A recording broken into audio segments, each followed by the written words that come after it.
Tuangazie siasa za Mlima Kenya ambapo gavana wa kaunti ya Kirinyaga Anne Waiguru anaendelea kupata uungwaji mkono katika eneo la Mlima Kenya, huku baadhi ya wakazi wakimpendekeza kuwa mgombea mwenza wa Rais William Ruto katika uchaguzi mkuu ujao.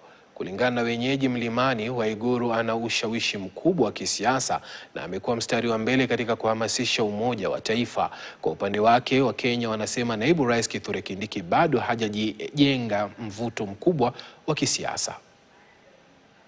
Zote election zote wanaume wanachaguliwa kuwa president, lakini hawajawahi hata jaribu hata kuona hao wanawake pia kama ni watu kwa hii Kenya yetu. Raundi sisi kama wanawake tunataka huyu mama wetu Anne Waiguru. She is well known, she's the governor, she has experience in government.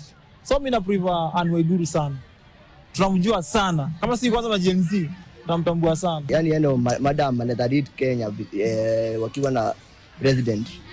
Mimi na prefer mama kuliko Kithure Kindiki. Mudu ule running mate wa William Ruto anataka minimum saa hii alete 1.5 million ama 2 million. Sasa kama ni hiyo inaangaliwa, Waiguru wakombe. Watu wetu ni watu werevu na watakuwa katika serikali ya William Samoei Ruto tumalize kulipa deni yetu ya miaka 10, si ndio?